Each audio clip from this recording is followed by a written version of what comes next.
Hoppy. This is Hoppe Hour.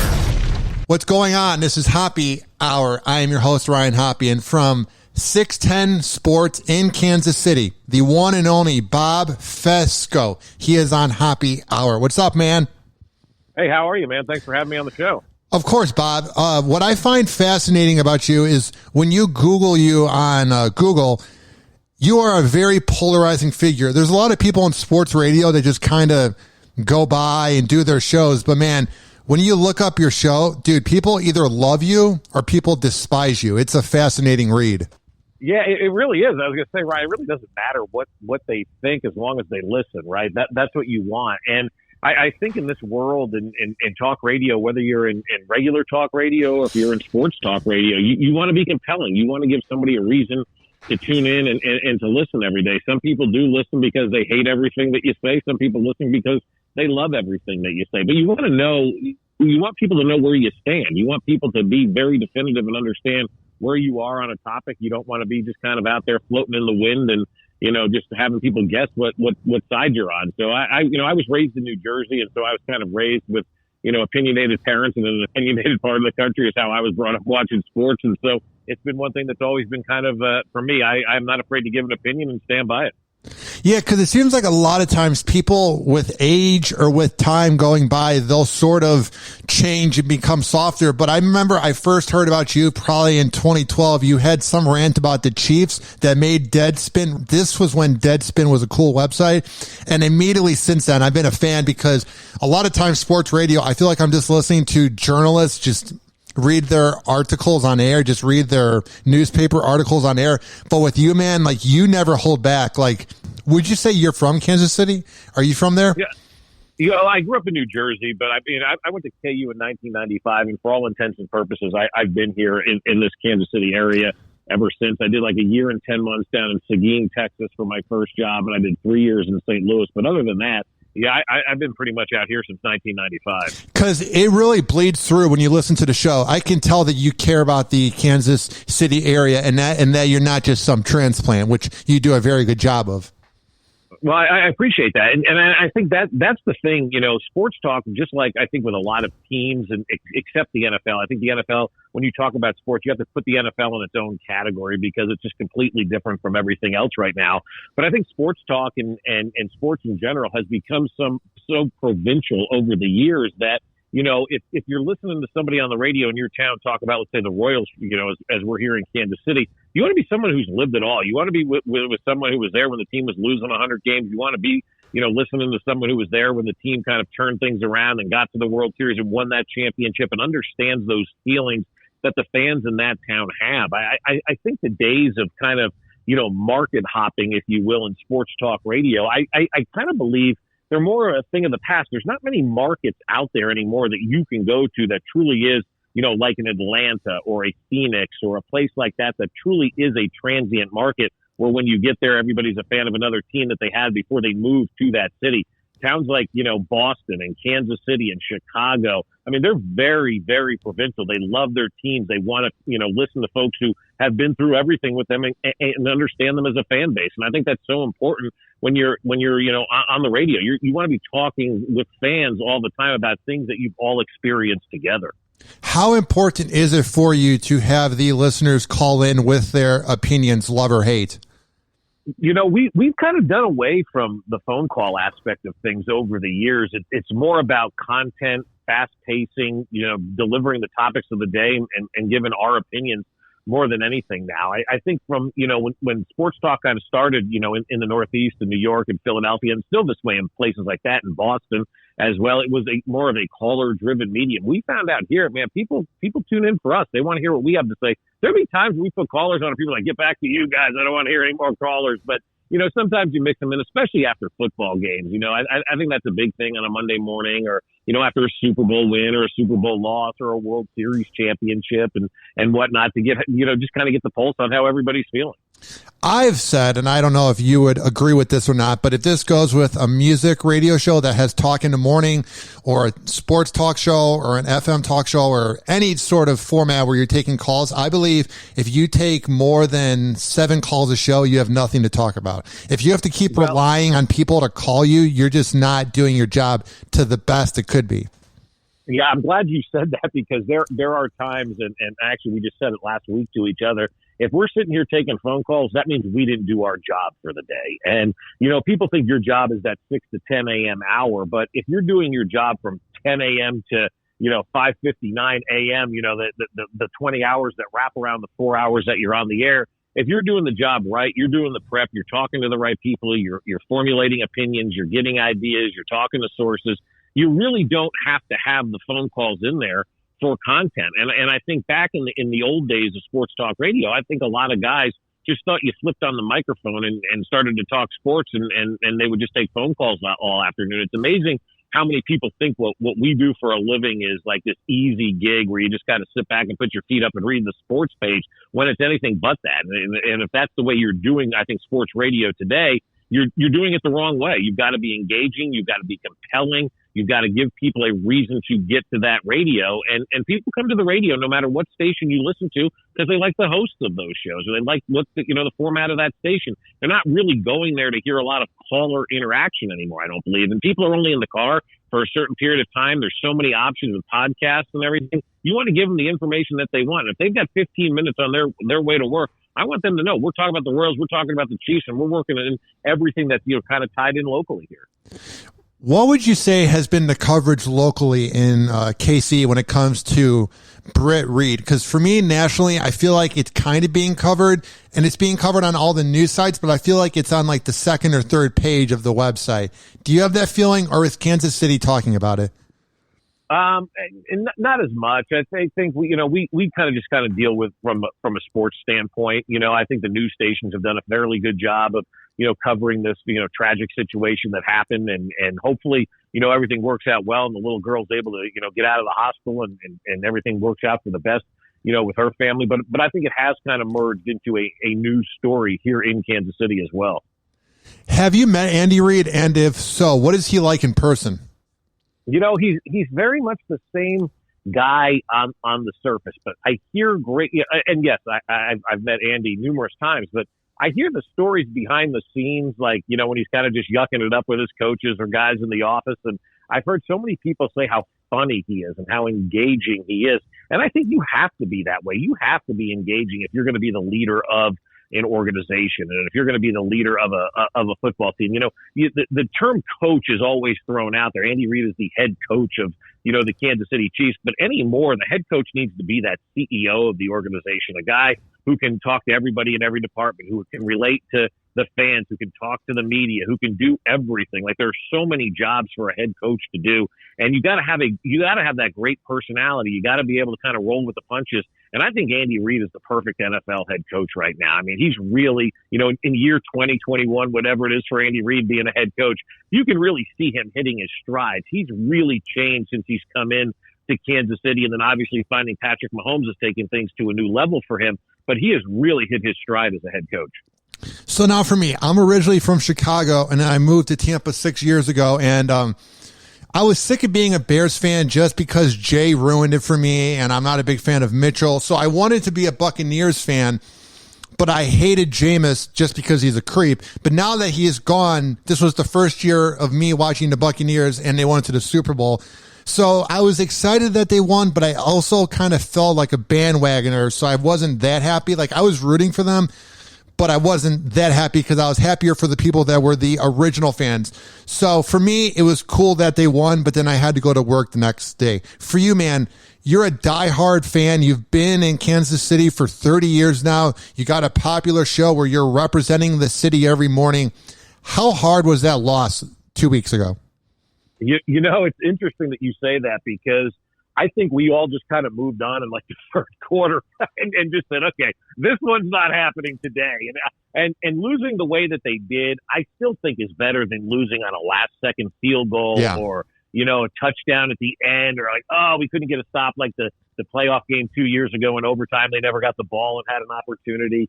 in that situation. You were kind of able to, like, all right, you're working yourself up. This is not going to be their day.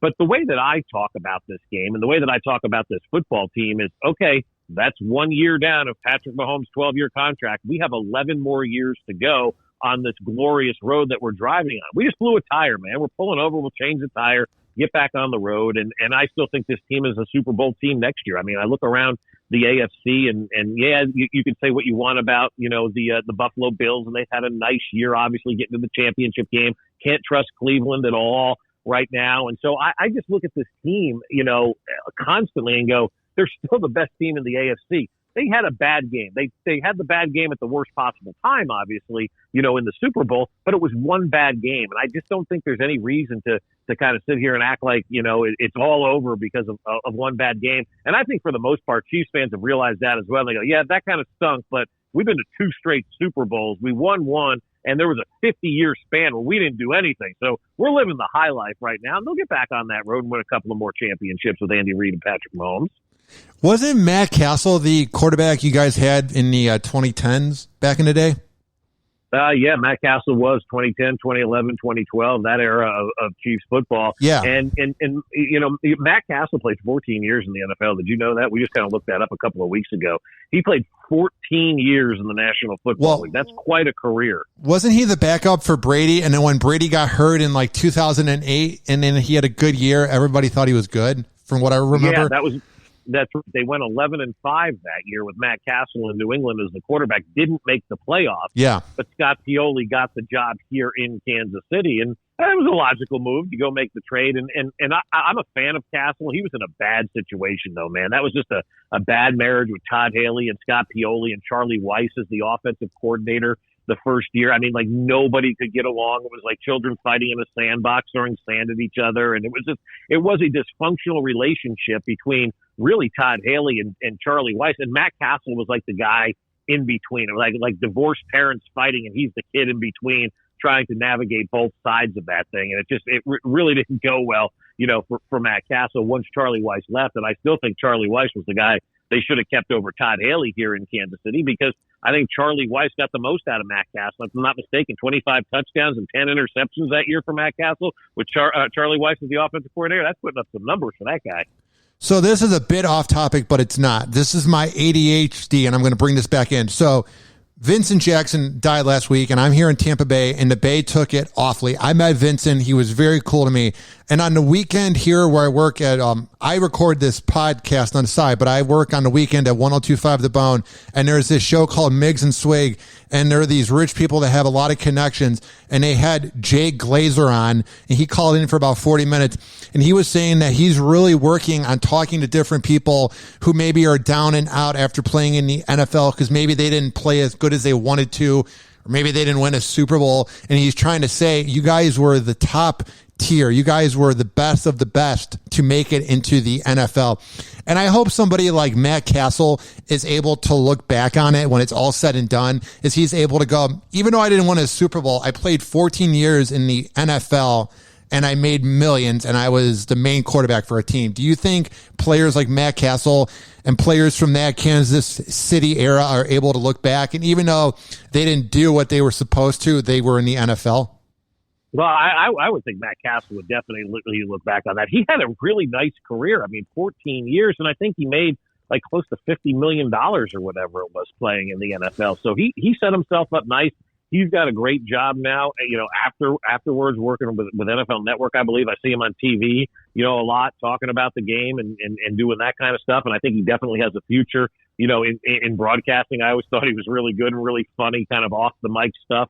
With Matt Castle, I thought he was one of the funnier guys inside that locker room when he was given a chance to kind of, be himself and be a person. And so I think he could definitely have a real future in that. I think what happens with a lot of guys, though, Ryan, is they get to this spot where they're so used to being the star, and then there's no gradual decline in professional sports. You're the star, and then the next day it is over for you. And you were so used to having everything done for you and told where to be and on a set schedule. And then all of a sudden it ends.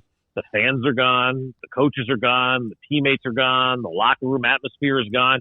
And you're in your late 20s, early 30s, mid 30s. And for the first time, you don't know what you're supposed to do. And that's a real problem with a lot of guys, not just in the NFL, but I think with sports in general. And, if there's one thing that these leagues could do better at and really, really do better at is making sure that once guys leave their league, they put them on some kind of path to helping them find what's next. And I'm not thinking the league has to, take care of everybody all the time, and it's up to the league to make sure they do it, but have a lot of these programs in place where it's easily accessible for guys. They can get right into it and maybe start doing some of that while they're playing in the league as well to set guys up, and not just broadcasting, but other things, whether they want to go, into accounting or advertising, or they want to become a lawyer, or we got a guy who plays offensive line here as a doctor in Canada. So there's so many different avenues these guys can travel down. I just think what I hope the NFL can do going into the future, and this would be more with the players, is I hope that this whole manly attitude, this BDE attitude they have, where it seems like they're afraid to express how they're feeling. Cause like you see them in the press conferences and they're happy if they win. They're sad if they lose, but you would never think of them of being depressed. Like for me last week, I met Vincent Jackson and he was the coolest dude ever. And we were friends on social media. And I would have never known that guy was going through some personal demons, which told me that we all have things going on. So I hope that the NFL is able to sort of have maybe like a shrink for each team where they can talk things out. Because to me, bro, I think that's one of the biggest problems is that I think as I'm reading more about CTE, I think some of them are just so afraid to speak up. And I hope that we can begin to change that in this new decade. Well, and I think for a lot of us, just being dudes, you look at a point in life where, is it okay to admit that I've got some issues mentally? Is it okay to admit that I'm depressed? Is it okay to admit that maybe I'm not in a good spot right now? And for a lot of years, that wasn't the case. It wasn't like cool. It wasn't manly to admit that things were wrong, or people would say, have a cocktail and brush it all off and don't worry about it. You're going to be fine, or, whatever. You need a night out. You'll be okay. Clear your mind, all that kind of stuff. But people don't understand that the mental illness side of things is very significant. It's very real. And I tend to believe that, guys and gals even that are famous, that look like they have it all, there's probably a lot more of those folks that are hurting inside that don't understand, because you wonder how many of these people that I'm surrounded by are my true friends, or they just kind of hanging out with me because I play in the NFL or I'm an actor in movies. And you start to wonder how many people are truly in it for you to be your friend, or how many people are in it to be there because they can benefit off of being your friend.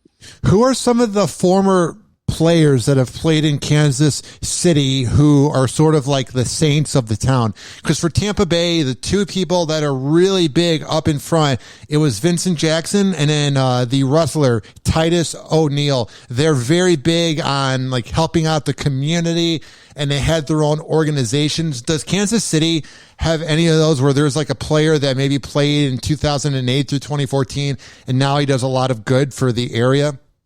Well, I think there's a couple of them. I think George Brett is the first name that comes to mind. Hall of Fame baseball player, obviously, was a guy that grew up in California but has been in Kansas City forever and a day. And he's always all over. He's constantly involved with things, here in Kansas City. Will Shields, a former Chief, Hall of Famer, is another guy that's involved in a ton. Trent Green's involved a ton. And I think you're seeing a lot of, guys currently that are playing get involved a lot more than they did before, whether it's Tyrann Mathieu or Patrick Mahomes. Chris Jones just announced a new foundation within the last week.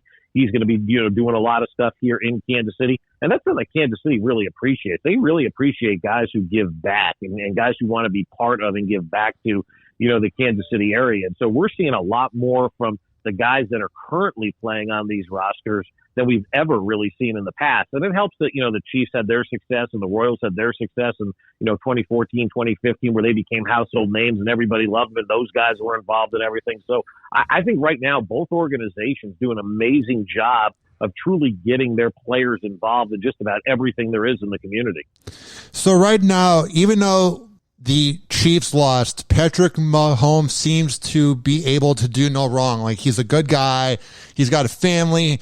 He just had a kid. I'm sure he's good for the Kansas area. Is there anything about him, though, that you would want him to improve? Is there something he does on social media or on the field? Are there any critiques of him? Because it seems like everybody's afraid to critique him. And it seems like the only way that the sports media does critique him is trying to compare him to Lamar Jackson. You know what I mean? So, like, is there anything you want to see Patrick Mahomes work on?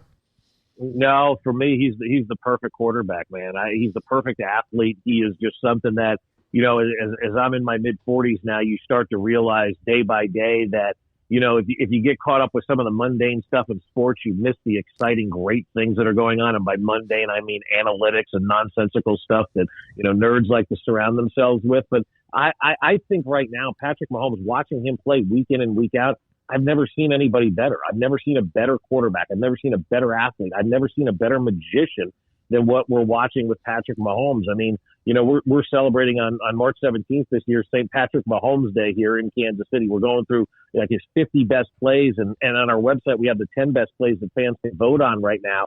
And it's hard to pick one. I mean, the guy's just got an arsenal in 3+ seasons or whatever it is of just dominating in Super Bowls and championships and just exceptional play after play after play after play. I mean, he really is just a remarkable athlete. And I say that we've never seen here in Kansas City. But I don't know how many places, maybe outside of Boston, with Tom Brady have seen, now obviously Tampa, have seen anything to this level where Patrick Mahomes is just going to dominate for the next 2 decades. I don't know about you, but after a big sports game, like let's say when it was Aaron Rodgers versus Tom Brady a month ago, I like to go on Twitter for about 5 minutes and I'll just type in the word Aaron Rodgers and see what the top tweets are. But then I also get sad because I think along with, as you were just saying, nerds breaking down sports with numbers, my biggest problem with sports, and this really isn't about sports media, but just overall, is everything has to be compared to Tom Brady. So since Aaron Rodgers isn't as clutch in the championship games as, let's say, Tom Brady, and hasn't won as many rings, he's awful. You know what I mean? I think that's one of the biggest problems about sports is we can't just go, Aaron Rodgers is his own person and he's one of the greats. We always have to go, they're not Tom Brady. And I think it's very unhealthy to keep comparing everybody to Tom Brady. Well, but that's where sports has gotten, and not just the NFL, but like in everything. Just baseball is the prime example of that. You stand out on a field in spring training talking to scouts, and they go, he reminds me of so-and-so. He reminds me of this guy. He's a faster Babe Ruth. Or I'm like, really? This is where we're going with this? Like, everybody seemingly has a comp. And it used to be just kind of like a baseball thing. But now any quarterback in the NFL for the rest of the time is going to be held up to Tom Brady. And did you accomplish what Tom Brady accomplished? Were you able to get done what Tom Brady was able to get done? And if you can't, well, you can't be the greatest of all time until you have 8 rings and, lead 2 teams down to Super Bowl championships. The other thing, and I don't know if this drives you nuts, but this drives me nuts, is this whole GOAT debate. This who's better, Tiger Woods, Michael Jordan, Wayne Gretzky, Derek Jeter, Tom. I find that to be the most unoriginal debate of all time. It's even worse to me than LeBron versus Michael Jordan is debating the GOATs from different sport leagues. I think that's just the most lowbrow topic ever. Well, and a lot of people do it because it's an easy topic. And that goes back to kind of where we started with this thing. If you're doing the preparation and, doing all that kind of stuff that you're supposed to be doing to put on a good show, you're never even wading into the Rushmore. Now, we'll wade in there and mock it and have some fun with it every once in a while and, mock it, what people are doing for Rushmores and things like that, because we always say that can wait till July, when the NFL's kind of on hiatus and you're in kind of the dog days of the baseball season. We always kind of, that's a, end of June, beginning of July type of topic. To see people talking about that right now at this point of the year is lunacy. I mean, there should be no reason. You got spring training started. The NFL just ended. You got free agency. The quarterback carousel is spinning. The NCAA tournament is getting ready to get here. Like, this is a prime time for sports. If you're doing Rushmores at this point of the year, you probably should find another industry. What were you doing to find prep back in the prime of COVID of like March through June? It was actually kind of crazy because where people thought there was nothing going on, there was so much going on in the sports world. Number one, you had baseball, which is just an absolute disaster when it comes to anything off the field with trying to get players and owners on the same page. The way that they handled the COVID agreements to come back and play during a pandemic was embarrassing, and everybody associated with should be embarrassed. But it should also tell you what the end of this baseball season is going to look like when we have, a labor negotiation come up because the collective bargaining agreement is going to expire. It's not going to be pretty. Like baseball needs to get their heads out of their asses now and start figuring out a way not to miss any time, because if they do, they will lose fans. People will walk away, from the game of baseball. So you had that going on. You had, the NFL did a really good job. I thought you praise Roger Goodell for this. People are going to sit here and always rip on Roger Goodell. I thought he was the best leader we saw in the country in 2020 when it came to leading the NFL and putting a plan in place and making sure that the league played and they had some fans in at certain stadiums and they gave us the opportunity to live a normal life on Sunday. From the way that they handled the draft and the virtual stuff, there was so much going on there. Then you had the bubble going on with the NBA. So there was a lot going on in the sports world when a lot of people thought there really wasn't a lot going on. And it kind of allowed us at times to kind of free ourselves up a little bit, maybe, go and talk about some things we wouldn't normally talk about, like Korean baseball. I mean, we became big fans because that was on ESPN every morning when we were on the air. So before I let you go, I want to ask you, how important was it when the Kansas City Royals won the World Series a few years ago, and what do you expect from them this year? Yeah, I think it's the most important sports moment of our generation in Kansas City. It turned the entire city around. It took a city that always had a little kind of, self-consciousness to St. Louis or Chicago and made us realize, we can do anything, man. The Royals are what Kansas City is about. And I think it really had an influence on the Chiefs to turn their thing around and to trade up for Patrick Mahomes because they saw what happened with the Royals. And they'll tell you that. I mean, Brett Veach told us a story, the general manager of the Chiefs, a couple of weeks ago before the Super Bowl, that they were watching the Royals parade and they said, man, we saw the Phillies win it in Philadelphia. We saw the Royals win it here now in Kansas City. And he's talking about him and Andy Reid. And he goes, maybe we ought to go on the baseball. Maybe baseball was our calling because wherever we go, the baseball team, wins a championship. And so I really believe that the Royals winning that World Series changed the course of sports here in Kansas City, got the Chiefs very aggressive. They wanted to experience what the Royals saw, and it just made everybody happier in this town. It was truly an amazing moment for everybody. And I expect the Royals to be good this year. Like, I don't think they're going to the World Series. They may not make the postseason, but I think they're going to be one of these teams that's in contention, and they're going to be a lot better than, a lot of people are giving them credit for. So now for people that haven't heard your show, where can they find it and why should they tune in? Well, 610sports.com or the radio.com app, and you should tune in because I think it's the best sports radio show on the radio today. I like that, man. I saw that Jason Barrett gave you guys some love, and it's very cool because I had Sylvie from Waddle and Sylvie on last week, and he said in sports radio where there's a lot of hate that goes into a lot of different shows versus shows, that it's cool that guys like Jason Barrett lift up the business. Yeah, it absolutely is, and it's fun because there are so many talented people out there, doing this, and every once in a while, it's nice to give each other some love, Well, it's been a lot of fun having you on the show. I've been a big fan for years now, and keep up the good work because a lot of times I feel like people don't want to speak their mind, and I just love how, love or hate, you keep on going on. I appreciate you having me on, man. Thanks so much. Awesome. Thank you, Bob. You got it, man. Thanks so much. Enjoyed it. All right, bye. Take care. And that was Bob Fescoe from Fescoe in the Morning on 610 Sports in Kansas City. Now, if you're a fan of his show and you're listening till the end of this, which I greatly appreciate you doing, all you have to do to hear my show, I do a talk show where I talk about celebrity news and sports as well. Go to every single app and search up Hoppe Radio, Hoppe Radio.